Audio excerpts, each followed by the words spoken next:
What's going on, guys? Welcome back to the channel. My name is Brian and you're watching Flake Garage, and today we have another teardown video. This time we're going to be talking about the Mazda B2200 or B2600 extended cab. There's a lot of plastics back here that I think it's a good idea for me to show you how to take them off, just in case you need to do any repairs on yours and you're not sure how to get to some panels. For example, if you're trying to get to the speaker panel, there's actually quite a bit of stuff you should take off first before you can actually remove that panel and get access to the speakers or the actual plates that hold the speakers in place back here. So I think this will be a great chance to do that. So let's jump right into the video. Now, if we are looking inside of the truck, here are the panels I'm going to be talking about. As you can see, some of it have already been removed, and that's just so I can show you easier once I'm talking about the other ones. So we have this panel here that goes right along the glass in this section here.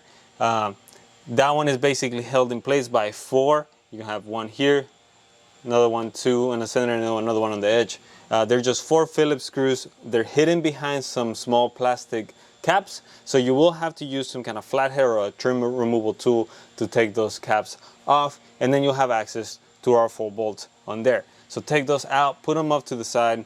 This is actually, I was kind of surprised, this is kind of a mix of a metal and kind of plastic piece, so that's kind of cool. But let me put this on the side here real quick, and then once you remove that, the next step that you can do, especially if you're trying to get access to these panels back here, is remove your seat. Now the seat is held in place as well by some Phillips. There's going to be 3 of them, as you can see right here. 3 of them right there. Once you remove all 3 of them, this basically kind of comes up and out of the way. And let me show you here. If you see this one, and this one is what holds it in place basically. Now you do have also your small seats here. I had already removed them, but very easy, 2 bolts, you can get them out.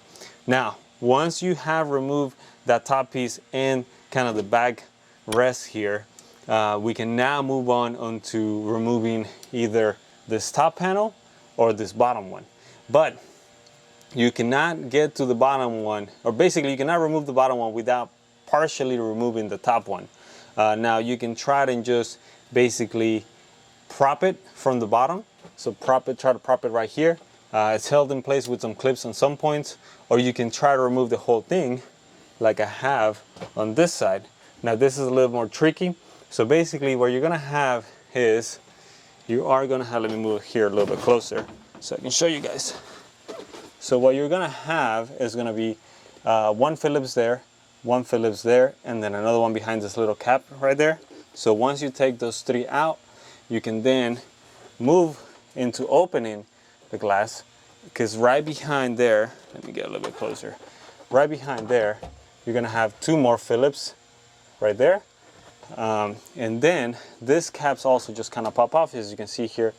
Let me see if you can see it. I'm already missing that one.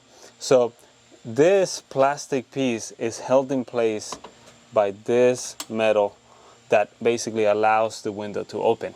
So there's 2 ways you can go about that. The right way would basically to undo those 2 and be able to take the plastic out, or you can break it if you want to and take the plastic out.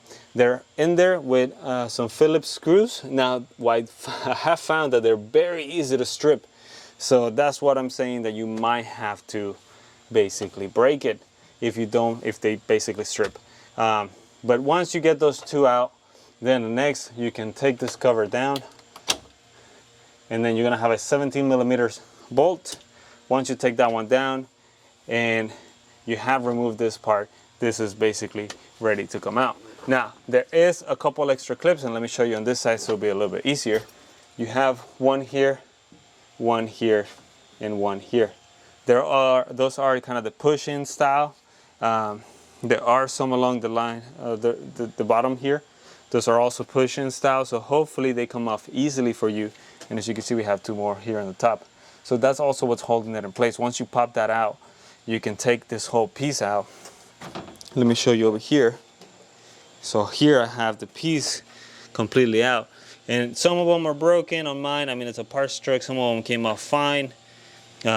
This, for example, is a small kind of plastic piece that's here that then attaches to that clip. It didn't break this part, but this basically came off. It's just kind of glue in there with 3 little dots. And then we have here the other ones, the other 2. and then the other one right on that side. So that's how you take that whole plastic piece, in case you're curious. That is that whole section right there. And then once you have that out of the way, or at least propped up from this point, this also has a couple of screws. You're gonna have one here, and then another one down here.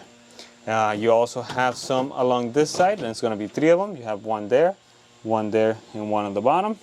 I can show you here. So you have 1, 2, and 3 right at the bottom. And then from this side, it's just gonna be clips. And here, let me flip it over. The rest of it is just clips. Here, there's one that came off. Here's another one. And then you have a couple other ones on this side. There's about 3 of them there. Then one on the corner down here. And then a couple of other clips.